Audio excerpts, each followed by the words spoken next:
بسم اللہ الرحمن الرحیم۔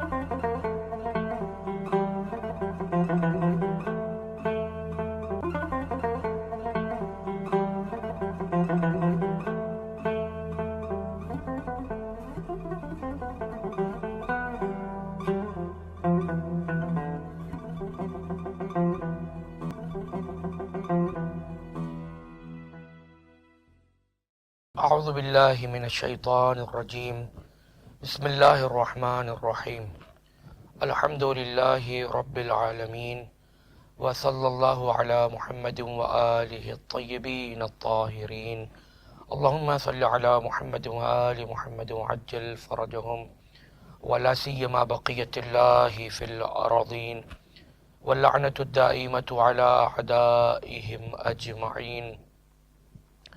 اما بعد فقد قال رسول اللہ صلی اللہ علیہ وآلہ، بسم اللہ الرحمن الرحیم، من مات ولم يعرف امام زمانہ مات میتۃ جاہلیہ۔ بسم اللہ الرحمن الرحیم، اللہم کل ولیک الحجۃ ابن الحسن صلواتک علیہ وعلی آبائہ فی هذه الساعة وفی کل ساعة، ولیا وحافظا وقائدا وناصرا ودلیلا وعینا، حتی تسکنہ ارضک طوعا وتمتعہ فیہا طویلا، اللہم صلی علی محمد وآل محمد وعجل فرجہم۔ ناظرین کرام، سلام علیکم ورحمۃ اللہ وبرکاتہ۔ ہم آپ کا اپنے اس پروگرام معرفت امام زمانہ عجل اللہ تعالی فرجہ شریف اور ماہ رمضان میں خیر مقدم کرتے ہیں، استقبال کرتے ہیں۔ ہم اپنے سلسلے کی 15ویں قسط کو لے کر کے حاضر ہوئے ہیں، اور کل ہم نے یہ گفتگو کی تھی اور ہمارا سلسلہ دعائے افتتاح میں یہاں تک پہنچا تھا کہ بار الہ میرے امام زمانہ عجل اللہ تعالی فرجہ شریف کے خوف کو امن میں بدل دے۔ کل اس کی وضاحت کرنے کی کچھ حد تک کوشش کی گئی، انشاءاللہ کہ مسئلہ واضح ہو گیا ہوگا، اور خدا نہ کرتا اگر میں واضح نہ کر سکا ہوں تو آپ حضرات سوال کر سکتے ہیں، رابطہ کر سکتے ہیں، اور تاکہ اس کے بعد مزید واضح کرنے کی کوشش کی جائے۔ اس کا جو جواب ہے، یہ خوف اور اس امن کا کیا مطلب ہے، اس کے بہت سے جوابات قرآن مجید سے ہیں، اہل بیت علیہ الصلوۃ والسلام کی حدیثوں سے ہیں، جس کو سمجھانا ذرا سخت ہے کہ انسان اس چیز کو کس طریقے سے سمجھے گا۔ تو ایک سامنے کی دلیل اور سامنے کی چیز تھی جو آسانی سے سمجھ میں آ جائے، اس وجہ سے اس جواب کا سہارا لیا گیا اور آپ کے سامنے عرض کیا گیا کہ سارے معصومین علیہ الصلوۃ والسلام کے پاس قدرت اور پاور موجود تھی، وہ سب کے سب مرکز، محور اور معدن امن و امان تھے، لیکن اس کے باوجود بھی ظاہری خوف کا انہوں نے اظہار کیا ہے۔ اور بھی اس کے بہت سے جوابات ہیں، اگر کبھی موقع ہوا تو انشاءاللہ اس کو بیان کرنے کی کوشش کی جائے گی۔ اس کے بعد کا جملہ ہے یعبدک لا یشرک بک شیئا، بار الہ اپنے حجت آخر کو بھیج، ایسے زمانے میں بھیج، اس موقع پر بھیج کہ وہ تیری عبادت کرے، اور ایسی عظیم عبادت جس میں کسی قسم کا شرک کا کوئی شائبہ نہ ہو۔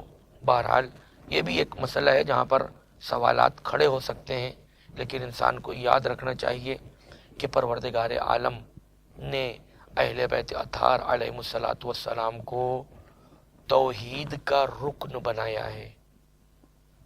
توحید کا مطلب کو یہ نہ سمجھے کہ میں یہ کہنا چاہ رہا ہوں کہ پروردگار عالم نے اہل بیت علیہ السلام کو اللہ کا رکن بنایا، اپنا رکن بنا دے، نہ استجیر باللہ۔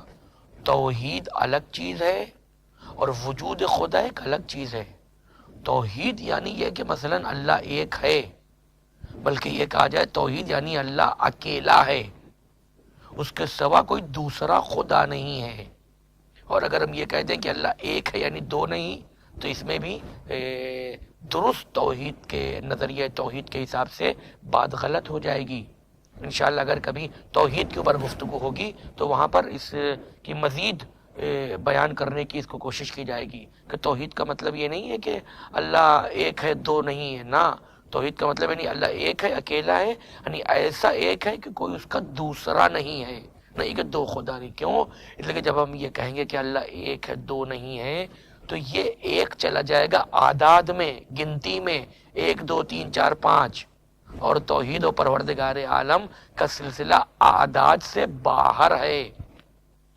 اور اس دونوں مسئلے کے اس بات کے لیے روایات موجود ہیں۔ تو بعض لوگوں کا نظریہ یہ ہے کہ اللہ ایک ہے دو نہیں ہے، ان کے پاس بھی حدیثیں ہیں، اور بعض لوگوں کا نظریہ یہ ہے کہ اللہ ایک ہے یعنی دوسرا کوئی خدا نہیں ہے، ان کے پاس بھی روایات ہیں۔ تو ہو سکتا ہے کوئی یہ کہے بھائی حدیث لے کر کے آ جائے گا آپ کی بات غلط ہے، اس حدیث سے یہ ثابت ہو رہا ہے کہ اللہ ایک ہے دو نہیں ہے، شیخ صدوق رحمۃ اللہ علیہ کا نظریہ ہے، فلا فلا فلا کا نظریہ ہے۔ تو دیکھیے نظریے سے کسی کے کوئی مطلب نہیں ہے۔ ہمارے سامنے شیخ صدوق رحمۃ اللہ علیہ بس اس حد تک حجت ہے کہ انہوں نے امام علیہ الصلوۃ والسلام کی جو روایات نقل کی ہیں اس میں وہ حجت ہیں۔ وہ جو اپنے نظریات بیان کر رہے ہیں مثلا ولو یہ کہ ان کے نظریات روایات سے ہی ماخوذہ ہیں، حدیثوں سے ہی انہوں نے ایک چیز بنائی اور وہ بتا رہے ہیں، تو ان کے نظریات ہمارے اوپر حجت نہیں ہے۔ نہ کہ یہ کہا گیا کہ ہمارے غیبت کے زمانے میں ہماری حدیثوں کو بیان کرنے والے راویوں کے طرف رجوع کرو فَإِنَّهُمْ حُجَّتِي عَلَيْكُمْ، یہ ہماری طرف سے تمہارے اوپر حجت ہے۔ تو ان کی حجیت کتنی ہے؟ اس حدیث کے نقل میں ہے، نہ یہ کہ کسی حدیث کے ذریعے سے نظریہ قائم کر لے کوئی انسان، کوئی راوی یا کوئی اس طریقے کے لوگ جنہوں نے جافشانی کر کے حدیثوں کو جمع کیا۔ ہمارے متقدمین علماء جو کہ گزر گئے، اللہ ان کے اوپر رحمت نازل کرے، جو باقی ہیں سب کی حفاظت فرمائے، تو یہ نہیں کہ انہوں نے جو نظریہ دے دیا ہو، بہت بڑا نام ہے، شیخ صدوق ہے رحمۃ اللہ علیہ، علامہ مجلسی ہیں رحمۃ اللہ علیہ، شیخ عاملی ہیں رحمۃ اللہ علیہ، ان کے نظریے سے ہم کو دین نہیں لینا ہے۔ ہمیں جو دین لینا ہے انہوں نے جو حدیثیں نقل کی ہیں اس سے ہم کو لینا ہے۔ ہو سکتا ہے شیخ صدوق رحمۃ اللہ علیہ کا نظریہ ہو اور اس کے خلاف ہمیں 50 روایت مل جائے، علامہ مجلسی رحمۃ اللہ علیہ کا نظریہ ہو اس کے خلاف ہمیں 200 روایت مل جائے، اور جیسے وہاں ہے ویسے آج کے زمانے میں بھی یہ یاد رکھیے گا آپ، یہ ہر آدمی کے لیے اور ہر صنف کے لیے، چاہے ان کا تعلق ہمارے اخباری علماء سے ہو، یہاں کے جو اخباری اور اپنے آپ کو اصولی اور ملنگی ہو پتہ نہیں کیا کیا بتاتے ہیں، ان سے ہمارا کوئی واسطہ نہیں ہے، چونکہ یہ سب زیادہ تر اپنے طرف سے دلیلیں دے رہے ہیں۔ کسی اخباری کو نہیں پتا کہ اخباری کا کیا مطلب ہے، کسی اصولی کو درست پتہ ہی نہیں ہے کہ اصولی کا مطلب کیا ہے۔ یہ دونوں تو بس ایک دوسرے کی دشمنی میں لڑ رہے ہیں، جنگ کر رہے ہیں۔ وہ یہ کہہ رہا ہے کہ نہیں اصولی بہت اچھے ہیں تو اخباری کو زیر کرنے کی کوشش کر رہے ہیں، اخباری کہہ رہے ہیں کہ نہیں اخباری بہت اچھے ہیں اور یہ اہل بیت علیہ السلام کے لیے کام کرتے ہیں اور ہمیں تو صرف اہل بیت علیہ السلام کی تقلید کرنی ہے، ہم غیر معصوم سے کیوں لیں، فلا فلا فلا، دنیا بھر کے 99% چیزیں غیر معصوم سے لے رہے ہیں، اور دین کے لیے کیا کہہ رہے ہیں کہ دین ہمیں نہیں لینا، ہم ڈائریکٹ امام علیہ السلام سے لے سکتے ہیں۔ تو یہ جو ساری گفتگو ہے اس کی ایک باریکی ہے، جو اخباری علماء ہمارے گزرے ہیں، جو ہمارے اصولی علماء گزرے ہیں، جو موجود ہیں، یہ انشاءاللہ سب اپنی جگہ کے اوپر درست ہیں۔ ہم یہ نہیں کہہ سکتے کہ ہمارے اخباری علماء غلط تھے، اور ہم یہ بھی نہیں کہہ سکتے کہ ہمارے اصولی علماء غلط تھے۔ ہاں ہم اتنا کر سکتے ہیں کہ اگر ہمارے اصولی علماء نے کوئی بات کی ہے اور ان کی باتیں قرآن مجید اور روایات کے ظاہراً خلاف ہیں تو ہم نقد کر سکتے ہیں، تنقید کر سکتے ہیں، ہم یہ کہہ سکتے ہیں کہ بھائی یہ جو آپ بیان کر رہے ہیں اس کے خلاف 1000 حدیث موجود ہے، آپ کیسے کہہ رہے ہیں، اب آپ ثابت کریے کیسے کہہ رہے ہیں۔ اور یہی حوض تشیع میں سکھایا جاتا ہے ہمیں، ہندوستان کے مدارس میں، ایران، عراق، سیریا، لبنان اور جہاں جہاں بھی حوض علمیہ موجود میں یہی سکھایا جاتا ہے۔ ٹھیک ہے ہمارے مراجع کرام ہیں، آیت اللہ سستانی حفظہ اللہ، آیت اللہ خامنائی حفظہ اللہ، آیت اللہ بشیر نجفی حفظہ اللہ، آیت اللہ بشیر وحید خراسانی حفظہ اللہ الی آخر، یہ جتنی پوری تفصیل سب ہیں، ٹھیک ہے ایک عوام اعتراض نہیں کر سکتی مثلا، لیکن جو اسی لائن کے ہیں، جو اسی میں ہیں، کیا وہ بھی نہیں کر سکتے؟ کیوں نہیں کر سکتے؟ جب آپ کتاب مقاصد پڑھ رہے ہیں، کتاب رسائل پڑھ رہے ہیں، بحث خارج میں بیٹھ رہے ہیں، تو آپ اسی صنف کے ان سے بڑے بڑے مراجع کے اوپر اعتراض تو کر رہے ہیں 50 عدد، کہ شیخ انصاری نے یہ کیسے لکھ دیا، سید مرتضیٰ نے یہ کیسے لکھ دیا، علامہ حلی رحمۃ اللہ علیہ نے یہ کیسے لکھ دیا، اور آپ کہہ رہے ہیں یہاں پر بالکل اجازت نہیں ہے لب ہلانے کی، یہ دو الگ الگ بات ہے، اس کو بھی سمجھنے کی کوشش کریں۔ جو لوگ مراجع کرام کی مخالفت کرتے ہیں وہ غلط کرتے ہیں، توہین کرنا غلط ہے۔ اہل بیت علیہ السلام نے پہلے ہی منع کر دیا کہ اگر کوئی میرا چاہنے والا ہے تو آپ اس کی ذات پہ حملہ نہیں کر سکتے، کہ آپ کہہ دیں وہ تو مثلا لعنتی ہو گیا، وہ تو دین سے خارج ہو گیا، وہ تو بدذات ہے، وہ تو فلاں ہے فلاں، دنیا بھر کی خوریزی مچا دیں۔ لیکن اس کا مطلب یہ بھی نہیں ہے کہ اس کے غلط نظریات ہو تو خاموش رہیں۔ اہل بیت اطہار علیہ السلام کی دفاع واجب ہے، درست نظریے کا پہنچانا ضروری ہے، درست عقائد کا پہنچانا ضروری ہے۔ یہ نہیں کہ میرے جیسا آدمی جس کے بارے میں آپ کو کچھ پتہ نہیں اور آپ نے بلا لیا مجلس کے لیے اور سر کے اوپر امامہ دیکھ لیا اور ویسے ہی علامہ سمجھ رہا، ویسے ہی میں نے علامہ سمجھ کے گفتگو کی اور سب کے عقائد کو برباد کر دیا اور سب خاموش ہے کہ نہیں یہ بہت بڑے محترم ہے، ایران سے پڑھ کے آئے 50 سال 20 سال 30 سال۔ تو کسی جگہ کے اوپر رہنا کمال نہیں ہے، رہ کر کے علم حاصل کیا ہے کہ نہیں، پہلی چیز۔ دوسری چیز، کیسے علم حاصل کیا ہے، کون سے علم حاصل کیا ہے، کون سی کتابیں پڑھی ہیں۔ بہرحال یہ کہ مومنین کے لیے ان مرحلوں کو طے کرنا اور سمجھنا بہت مشکل ہوتا ہے، لیکن ہر آدمی کے رابطے میں علماء ہیں، مولانا ہیں، جن کے ذریعے سے وہ اپنے مرحلے کو آسان کر سکتے ہیں۔ اور یہ میری بات خلاف عقل بھی نہیں ہے۔ آپ اپنے بچے کو ٹیوشن پڑھانا چاہتے ہیں، خود پڑھنا چاہتے ہیں، تو آپ ایسے نہیں کہ کسی ٹیچر کا نام وہ پکڑ کے لے آئے، آپ لوگوں سے پوچھتے ہیں، اس کے صنف کے دوسرے ٹیچر سے پوچھتے ہیں، آپ اساتذہ کہ بھائی یہ کیسا ٹیچر ہے، پڑھا اس نے کیسا ہے، پھر اس کے اسٹوڈنٹ سے پوچھتے ہیں جا کے یہ پڑھاتا کیسا ہے، اس کا اخلاق کیسا ہے، بیان کرنے کا طریقہ کیسا ہے، ٹھیک پڑھا تو ڈیلیور کیسے کر رہا ہے، یہ سب کچھ پوچھتے ہیں۔ تو یہ ایک عقلی چیز ہے۔ تو جب ہم دنیا میں جو زائل ہو جانے والی چیز ہے، دنیا کے علوم جس کا آخرت میں کوئی کام نہیں ہے، اور سارے علوم اعتباری ہیں، میرے اور آپ کے ہی جیسے کسی نے بنا دیا ہے، اس میں اتنی باریکی ہے، اتنی بال کی کھال نکال رہے ہیں، جہاں سے میں دین لینا ہے، جہاں سے میں توحید سمجھنا ہے، جہاں سے میرا پورا معاملہ جنت اور جہنم کا ہے، بس وہاں ہم کسی کو بھی بلا کے بٹھا لیں گے، کسی کی بھی کتاب اٹھا لیں گے، کسی کا بھی نظریہ لے لیں گے، کسی بھی مولانا سے مجلس پڑھوا لیں، اس کے نظریے کو تسلیم کر لیں، اس کے خلاف آواز نہ اٹھائی جائے، نستجیر باللہ۔ تو جب ہم دنیاوی معاملات میں اتنی احتیاط کر رہے ہیں تو اس سے کہیں زیادہ ہم کو احتیاط اپنے دین کے معاملے میں کرنا ہے۔ تو میں یہ عرض کر رہا تھا کہ چاہے اصولی علماء ہوں، اخباری علماء ہوں، سب کا احترام بہرحال ضروری۔ میں علماء کی باتیں اور مراجع کرام کی باتیں کر رہا ہوں، ہمارے اصولی علماء، ہمارے مراجع، اخباری علماء اور مراجع، ہمارے عرفاء، فلاسفہ، متکلمین، یہ جتنے، سب کا احترام ضروری ہے۔ لیکن ہاں اگر کسی کی بات غلط ہو رہی ہے تو جو ان کے اس صنف میں، اس لائن میں ہے، اس وادی میں جو اس کا اسپیشلسٹ ہے، وہ ان کے اوپر اعتراض کرنے کا پورا حق رکھتا ہے۔ اور ابتداء غیبت صغرا سے لے کر کے یا غیبت کبریٰ کے زمانے کی شروع سے لے کر کے آج تک ہم یہی دیکھتے آئے ہیں کہ علماء نے دوسرے علماء کے نظریات کے اوپر اگر وہ درست نہیں تھا تو اس کے اوپر تنقید کی ہے، اس کے اوپر اشکال کیا، اعتراض کیا ہے۔ اس کا ایک طریقہ ہوتا ہے، اس طریقے سے آپ اعتراض کریے، اور ہر جاننے والے کو جو اس گہرائی کو سمجھ رہا ہے اعتراض کرنے کا حق ہوتا ہے۔ بہرحال انشاءاللہ کہ میری بات واضح ہو گئی ہوگی۔ تو یہ بات یہاں سے نکلی تھی کہ ولو یہ کہ کسی کا نظریہ ہو، تم یہ نہیں کہہ سکتے نہیں یہ تو عالم تشیع ہیں، فتاحل مذہب ہیں، یعنی مذہب تشیع کی بنیاد ہے یہ علماء، شیخ کلینی، شیخ صدوق، علامہ مجلسی رحمۃ اللہ علیہ مجمعین، لہذا انہوں نے جو کہہ دیا ہم بس اسی کے اوپر چلیں گے، تو یہ نہیں ہو سکتا۔ ان کی جو روایات ہیں آپ ان کو دیکھیے، جو روایات کو نقل کیا اس میں وہ حجت ہے، اس میں جو روایت حجت نہیں کہ نظریہ۔ اور اسی بنیاد پر کوئی اہل سنت کا راوی بھی ہمارے لیے معتبر ہو جاتا ہے۔ وہ اپنے معاملات میں معتبر نہیں ہے، وہ کتنی بات میں معتبر ہے کہ جب وہ اہل بیت علیہ السلام کی حدیث کو نقل کر رہے تو وہاں پہ اس کو علم حدیث میں، علم رجال میں کیا کہہ دیا، یہ ثقہ ہے۔ یہ ایک پوری بحث ہے، اس کے اوپر اعتراضات بھی ہیں اور اس کے جوابات بھی ہیں۔ اور یہی چیز ٹھیک ہے کہ اہل سنت نہیں ہے، فتحی مذہب کا ہے، واقفی ہے، ساتویں امام پہ آ کر کے رک گیا، ساتویں امام سے پہلے اس نے سارے اماموں کی حدیثیں نقل کی ہیں۔ آٹھویں امام علیہ السلام کے زمانے میں جو لوگ موجود ہیں، جو شیعہ موجود ہیں، ان شیعوں کے گھروں میں ساتویں امام کے اوپر جو کہ آ کر کے رک گیا، علی ابن حمزہ بطائنی، جیسا کہ علماء رجال نے کہا کہ یہ امام کے خلاف ہو گیا، رک گیا، ایک مذہب اس نے بنا دیا، اور وہ دو تین لوگ جتنے تھے ان کی روایات بھری پڑی ہیں، ہم ان کی روایات کہاں لے جائیں گے؟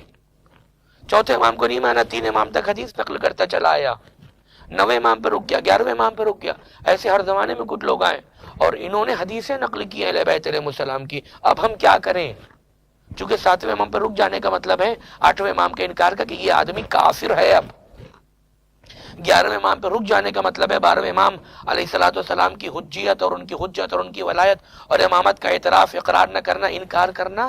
اس کا مطلب ہے کہ یہ آدمی جو ابھی تک 13 کو مانتا آیا ہے یہ کافر ہے اب، چونکہ آخری کا انکار کر رہا ہے۔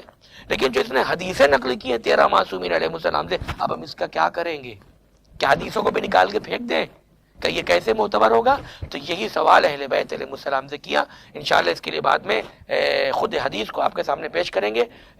رجال کشیر رحمۃ اللہ علیہ میں، کتاب بہار میں اور دیگر کتابوں میں یہ حدیثیں موجود ہیں۔ جب اماموں سے سوال کیا گیا تو آپ نے یہی جواب دیا، خذوا ما رووا ودعوا ما رأوا، جو انہوں نے روایت نقل کی ہے اس کو لے لو اور جو اپنی رائے پیش کر رہے ہیں اس کو ہٹا دو، ختم کر دو۔ یہ ہو گیا بہترین طریقہ۔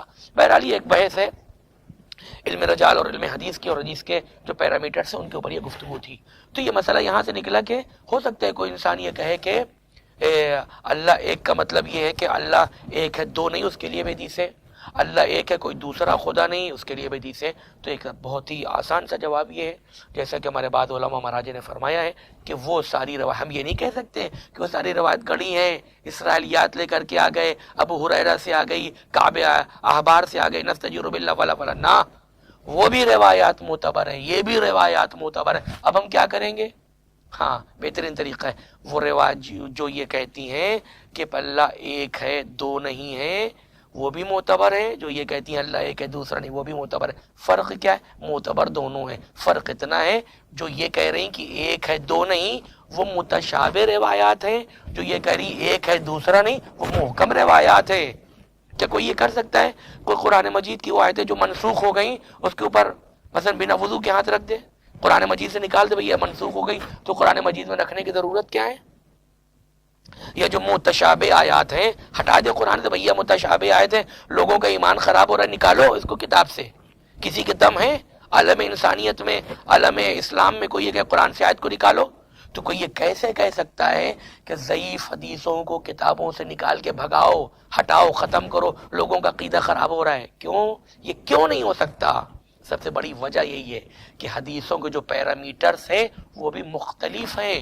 آپ اپنے حساب سے نکال دیں گے، میرے حساب سے وہ حدیث معتبر تھی، اور فتووں میں اختلاف بھی اکثر اسی بنیاد پر ہوتا ہے کہ سیستانی صاحب نے کسی روایت کی بنیاد پر فتویٰ دیا، ان کے نزدیک اوتھینٹک اور معتبر تھی، اور خامنہئی صاحب جب فتویٰ دینے آئے تو ان کے نزدیک وہ روایت معتبر نہیں تھی، انہوں نے وہ فتویٰ نہیں دیا، اس کے خلاف فتویٰ دیا ہے، نہیں کہ انہوں نے ان کے مخالفت میں فتویٰ دیا، نہ، وہ ان کے پیرامیٹر پہ، حالانکہ دونوں اصولی ہیں، دونوں ایک ہی لائن کے، نہیں ہے کہ ایک اصولی عالم ہے اور ایک اخباری عالم ہے، نہ، دونوں مرجع اصولی ہیں۔ اس کے بعد بھی دیکھیں یہ ڈیفرنٹ پایا جا رہا ہے، فرق پایا جا رہا ہے، وہ فتویٰ دے رہے ہیں ہاں، یہ فتویٰ دے رہے نہیں، تو یہ کیوں ہو رہا ہے؟ تو اکثر اس وجہ سے ہوتا ہے کہ پیرامیٹرز کہیں نہ کہیں الگ ہو جاتے ہیں۔ ان کے نزدیک معتبر تھی تو اب ان کی ذمہ داری ہے کہ وہ فتویٰ دیں اپنی حدیث کی بنیاد پہ، نہیں ہے کہ وہ دیکھیں کہ دوسرے مراجع کرام کے دوسرا فتویٰ ہے ہم بھی انہی کے مطابق دے دیں، نہ، انہی کے مطابق فتویٰ دے دیں گے تو غلط ہو جائے گا، کیونکہ جو آپ کو قطع حاصل ہو گیا، یقین حاصل ہو گیا، جو آپ کے نزدیک حجت ہے، آپ اس کے مطابق، ایک چیز ہے جو سامنے والے کا نظریہ آپ کو پتہ ہے اس کا نظریہ غلط ہے،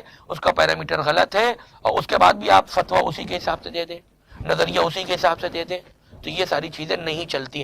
ہاں، آپ خاموش ہو جائیں ایک الگ بات ہے، لیکن آپ فتویٰ اسی کے مطابق دے دیں تو یہ غلط ہوگا، کیونکہ آپ کو یقین ہے کہ وہ چیز غلط ہے، اس کے بعد بھی آپ غلط چیز کے مطابق فتویٰ دے رہے ہیں، تو اس طریقے کی رواداری ہے، اس طریقے کی چیزیں، پروردگار ہمیں معاف کرے اگر کوئی اس طریقے کے جملے نکلے ہوں جس سے کسی کی توہین یا اہانت ہو، کہ کسی قسم کا بھی کوئی قصد نہیں ہے، اور مسلسل اس کو عرض کرتا آ رہا ہوں کہ ہمیں اس چیز کی رعایت کرنی ہوگی۔ تو یہ جو سلسلہ ہے پورا کہ شرک کا، کیونکہ یہ ساری بات یہاں سے نکلی کہ ایسی عبادت جس میں شرک کا شائبہ نہ ہو، یعنی امام علیہ السلام بالکل مطلق طریقے سے، آزاد طریقے سے عبادت کریں، چونکہ معدن عبادت اہل بیت علیہ السلام ہے، عبادت کی کان بھی اہل بیت علیہ السلام ہے۔ انہوں نے فرمایا بے عبادتنا عبد اللہ ولولانا ما عبد اللہ، اگر ہم نہ ہوں تو اللہ کی عبادت نہ ہو، ہم سے ہی اللہ کی عبادت ہوئی، ہمارے ذریعے سے اللہ کی عبادت ہوئی، ہمیں دیکھ کے اللہ کی ساری مخلوق نے اللہ کی عبادت کی۔ تو یہ کیسے ہو سکتا ہے کہ امام کسی عبادت کریں جس میں شرک کا شائبہ ہو؟ نستجر باللہ۔ تو یہ گفتگو کیا ہے؟ ظاہری گفتگو ہے، زمانے کے حساب سے ہے، وہاں پر کسی قسم کا تصور نہیں ہوتا۔ امام علیہ السلام کے چاہنے والے بھی جو عبادت گزار اور عابد ہوا کرتے ہیں، ان کے یہاں بھی یہ چیز نہیں پائی جاتی ہے۔ اب دل ہو من بعد خوفہ امنا یعبدک لا یشرک بک شیئا اللہم اعزہ وعزز بہ۔ بار الہا امام کو بھی عزت عطا فرما اور ہمیں بھی میرے امام کے ذریعے سے عزت عطا فرما۔ یہ سارے جملے جتنے تفصیل سے ونصر ہو ونتصر بہ، ونصر ہو نصرا عزیزا، بار الہ میری امام کو نصرت عطا فرما، امام کے ذریعے سے مجھے نصرت عطا فرما۔ دیکھیے کئی چیز اس میں ہو گئی، امام کو عزت دے اور امام کے ذریعے سے مجھے عزت دے۔ اس میں دیکھیے سب سے پہلی چیز یہ واضح ہوتی ہے کہ عزت کا معیار اگر کچھ ہے تو وہ ہے امامت اور ولایت۔ کسی کے بعد اگر امامت نہیں تو وہ باعزت نہیں ہے، خارج ہو جائے گا دین سے۔ سورہ منافقون میں بالکل پروردگار عالم نے صاف کہہ دیا۔ سورہ منافقون کی جو آیت ہے جس میں پروردگار عالم نے فرمایا ہم الذین یقولون لا تنفقوا علی من عند رسول اللہ حتی ينفضوا وللہ خزائن السماوات والارض ولکن المنافقین لا یفقہون۔ بعد کی آیت ہے، بعد والی آیت ہے اس کے بعد والی، جس میں پروردگار عالم فرما رہا ہے یقولون لئن رجعنا ليخرجن لئن رجعنا الى المدینة ليخرجن العز منها العذل وللہ العزة ولرسولہ وللمؤمنین ولکن المنافقین لا یعلمون۔ وہ کیا کہتے ہیں؟ وہ یہ کہتے ہیں کہ جب ہم مدینے پلٹ کر کے جائیں گے تو ہم میں سے جو عزت دار لوگ ہیں یہ ذلیلوں کو نکال کے باہر کر دیں گے، اور پروردگار کہنا یہ تم نہیں طے کرو گے کہ کون ذلیل اور کون عزیز ہے، یہ تو ذلت اور عزت صرف کس کے پاس ہے؟ للہ ہے، اللہ للہ العزت للہ جمیعا۔ دوسری آیت تو ساری عزت صرف پروردگار عالم کے لیے۔ سورہ منافقون میں کیا ہے؟ عزت اللہ کے لیے، رسول کے لیے، مومنین کے لیے۔ لیکن یہ یاد رکھے یہ تین عزت نہیں، ایک ہی عزت ہے۔ جیسے کہا جاتا ہے کہ اللہ کی اطاعت، رسول اللہ کی اطاعت اور ولی امر کی اطاعت، اولو الامر کی اطاعت، جو قرآن مجید کی آیت ہے۔ تو یہ تین اطاعت نہیں، ہرگز تین اطاعت نہیں ہے۔ تین اطاعت اگر مانی جائے تو ہمارے عقائد کی جو بیس ہے اور جڑ اور اصل ہے وہ متزلزل ہو جائے گی، سب برباد ہو جائے گا، یہ غلط نظریے پہ چلے جائیں گے۔ یہ بس ایک ہی اطاعت ہے جو اللہ کی اطاعت ہے، یعنی رسول اللہ صلی اللہ علیہ وآلہ اور اہل بیت اطہار علیہ السلام کی ولایت بھی وہی اللہ کی ولایت ہے۔ اسی بنیاد پر یہ کہا جاتا ہے اور حدیثوں میں موجود ہے کہ کوئی بھی غیر معصوم ایسا نہیں ہو سکتا جو اولو الامر میں شامل ہو جائے۔ کیوں؟ چونکہ ہم یہ معاملہ نہیں ہے کہ مثلاً کہ فلاں کی اطاعت اس طریقے سے آپ کریے جیسے امام کی کر رہے ہیں، فلاں کی اطاعت اس طریقے سے واجب ہے جیسے امام کی ہے۔ نہ، امام کا معاملہ عرضی نہیں ہے کہ خدا سے الگ الگ کرسی پہ ہو، یعنی آپ لفظ اگر آپ کے بدل دیے جائے تو مطلب یہ ہوگا کہ فلاں کی اطاعت ایسے ہی واجب ہے جیسے اللہ کی ہے، یعنی اللہ کے برابر ہو رہا ہے مثلاً، نستجیر باللہ۔ یہ ساری گفتگو ہے۔ تو لیکن یہ ہو سکتا ہے کوئی یہاں بھی یہ سوال کر دے کہ بھائی یہ تو پھر امام کے لیے اور اللہ کے لیے بھی ہے۔ اس کے بھی بہت سے جوابات ہیں، جس میں پہلا جواب، سب سے پہلا جواب کیا دیں گے کہ ضروری نہیں کہ ہر سوال کا جواب دیا جائے۔ ایک دوسری چیز، سوال کا جواب اگر دیا جائے تو سمجھ میں آئے گا۔ دوسری چیز، تیسری بلکہ میں اس کو کہیں پہلی چیز لا یسأل عما یفعل وهم یسألون۔ اللہ جو کرتا ہے کسی کو پوچھنے کا حق نہیں، ختم ہو گئی بات۔ اللہ نے کہا کہ یہ جو میرے پاس ولایت اور اطاعت اور عزت ہے اور میرے رسول کے پاس ہے اور ان کے 13 جانشین کے پاس ہے، 13 معصومین یعنی 14 معصومین علیہ السلام کے پاس ہے، یہ وہی ہے جو میرے پاس ہے ایز اٹ از۔ کیوں ہے، کیسے ہے، یہ اللہ جانے، وہ جانے۔ ہاں یہ فرق بہرحال پایا جاتا ہے کہ وہ اللہ ہے اور یہ اس کے مخلوق ہیں، بلکہ درست لفظ استعمال کیا جائے کہ وہ اللہ ہے اور یہ اس کے اسماء ہیں۔ چونکہ مخلوق تو ہی ہے، بہرحال مخلوق ہے، اس سے کوئی انسان انکار نہیں کر سکتا، لیکن مخلوق کہہ کے رک جائے تو یہ توہین ہے اہل بیت علیہ السلام کی، ہے تو مخلوق، واقعی مخلوق ہے۔ درست لفظ یہ اللہ ہے وہ، اور یہ اللہ کے اسما ہیں. یہ بہت ہی عقائد کی پل صراط جیسی چیز ہے، باریک چیز ہے، جسے میرے اندر اتنی صلاحیت نہیں کہ میں بہت وضاحت کے ساتھ بول سکوں یا آپ کو سمجھا سکوں اس مسئلے کو. یہ فرق بہرحال ہمیں رکھنا ہی ہے کہ وہ خدا ہے اور یہ خدا کی مخلوق ہے، بس. باقی اس کے بعد یہ جتنی چیزیں ہمارے سمجھ میں آئے یا ہمارے سمجھ میں نہ آئے، جب پروردگار کہہ رہا ہے، قرآن مجید کی دوسری آیتیں ساری روایات بھری پڑی ہیں کہ رسول اللہ اور اہل بیت علیہ الصلوۃ والسلام کی ولایت، اطاعت اور عزت، یہ جتنی چیزیں وہی ہے جو خدا کی ہے. اس کے بعد دیکھیے کتنی سامنے کی دلیل ہے. اللہ نے اہل بیت علیہ السلام کو کیوں بنایا؟ پہلی بات تو کیوں کہنے کا سوال نہیں، لیکن جو حکمت ہے کیوں بنایا تو ہر آدمی یہ جواب دے گا نا، اس وجہ سے بنایا کہ ان کے ذریعے سے اللہ کو پہچانا جائے. ختم ہو گئی ساری بات. یعنی اللہ قادر ہے، اللہ رحیم ہے، اللہ کریم ہے، اللہ رؤوف ہے، اللہ جبار ہے، اللہ قہار ہے، اللہ کریم ہے، اللہ حنیف ہے، الآخر. یہ ساری چیزیں ہم کیسے سمجھیں گے؟ اللہ خالق ہے، اللہ رازق ہے، اللہ مالک ہے، کیسے سمجھیں گے؟ ہم اللہ تک نہیں پہنچ سکتے. کوئی علامت ایسی نہیں جو خدا تک پہنچائے سوائے اہل بیت علیہ السلام کے.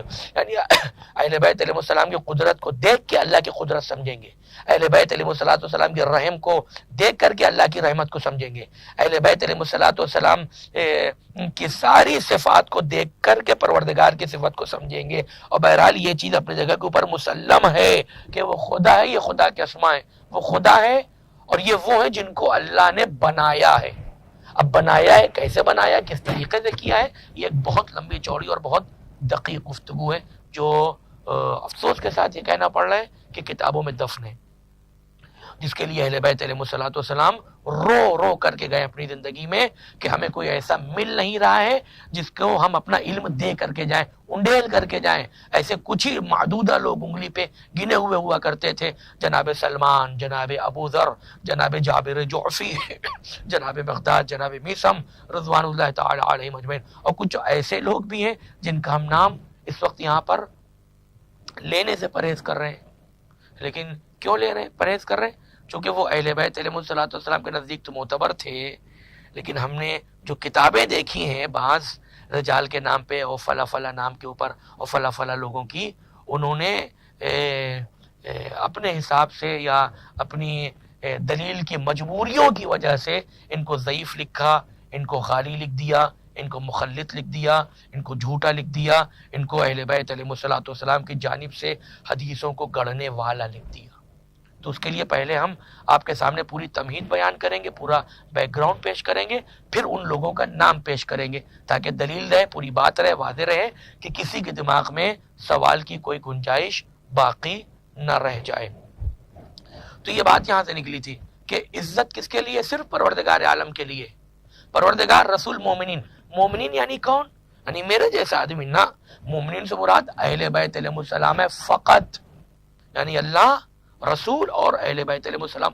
اور اگر آپ اس کو تین نہ کہہ کر کے ایک لفظ میں کہیں، اسی وجہ سے ہم یہ کہہ رہے تھے کہ تین الگ الگ نہیں، ایک ہی ہے.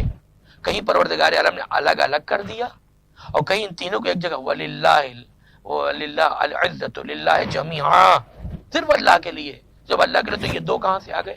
اس کا مطلب یہ دو الگ چیز نہیں ہے، یہ پروردگار عالم نے بنایا ہے، یہ اس کی مشیت ہے، یہ اس کی مرضی ہے. ہم اسی سے سوال کرنے کا اگر حق ہوگا تو اسی سے کر سکتے ہیں، وہی ہمیں بتائے گا، امام ہمیں بتائیں گے. باقی ہم اس چیز کو سمجھ نہیں سکتے.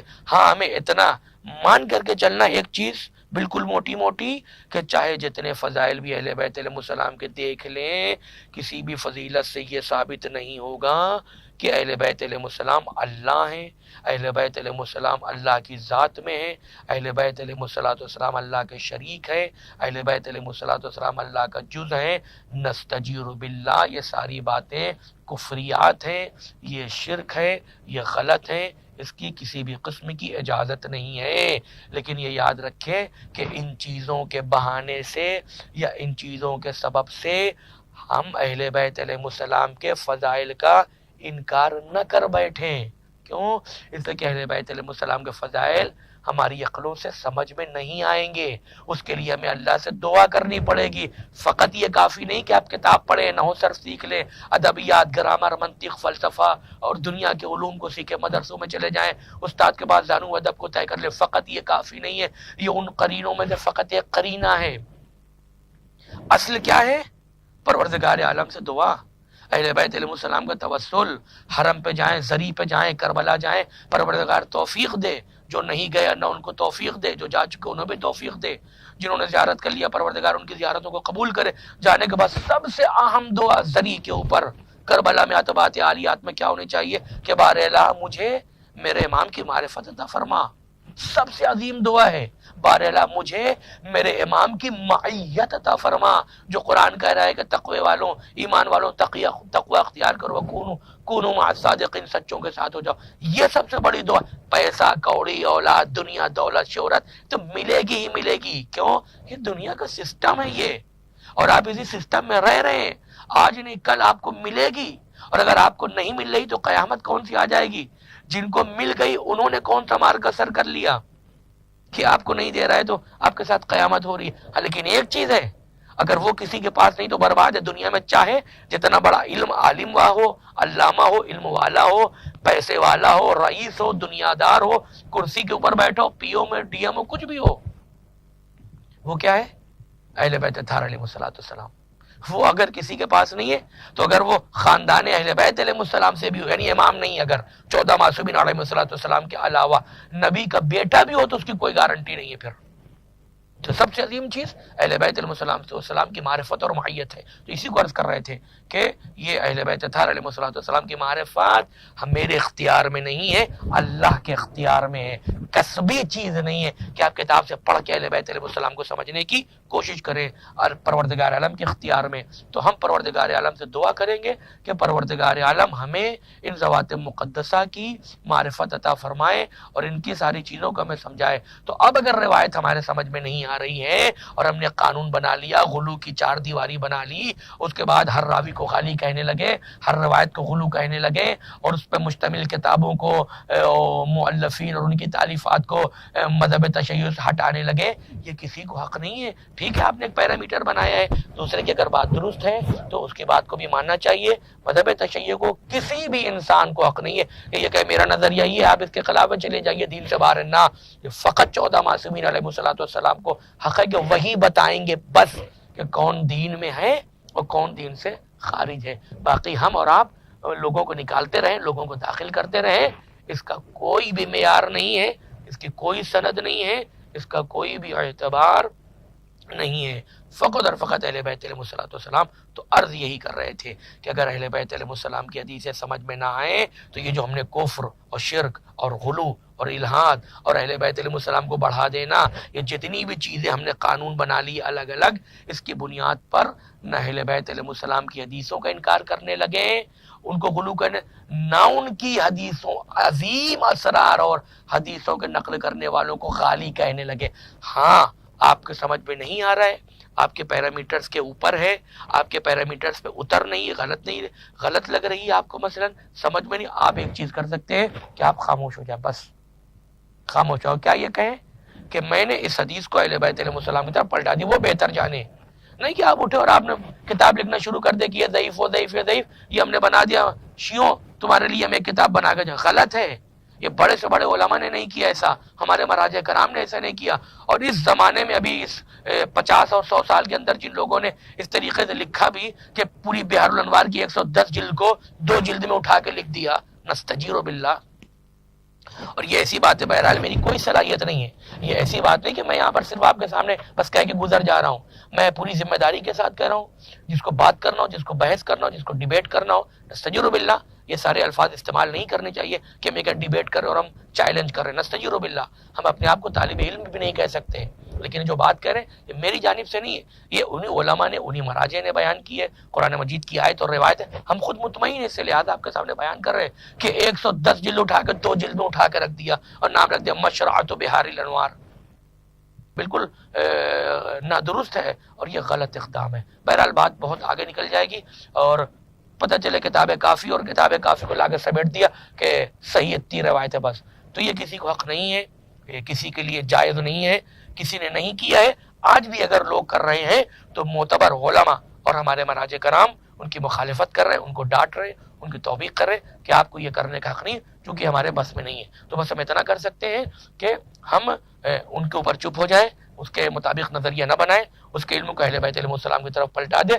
ہاں اگر آپ کے نزدیک یہ ثابت ہو گیا کہ یہ حدیث جعل ہے، گڑھی ہوئی ہے، یہ کسی نے اپنے طرف سے وضع کر دیا ہے، تو اس کو ہم کیا کریں گے؟ دیوار پہ اٹھا کے مار دیں گے۔ ختم ہو گئی میری بات۔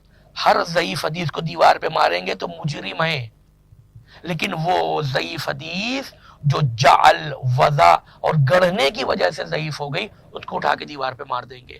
باقی جو ہمارے سمجھ میں نہیں آ رہی اس وجہ سے ہم نے کہہ دیا ضعیف، اس کو دیوار پہ مارنے کا حق نہیں ہے۔ جس طریقے سے معتبر حدیثوں کو اپنی آنکھوں سے لگاتے ہیں، اسی طریقے سے اس طریقے کی ضعیف حدیثوں کو بھی جو سلسلے کے کٹ جانے کی وجہ سے، مرفوع ہو جانے کی وجہ سے، مرسل ہو جانے کی وجہ سے ضعیف ہو رہی ہے، اس کو بھی ہم اپنے آنکھوں سے لگائیں گے۔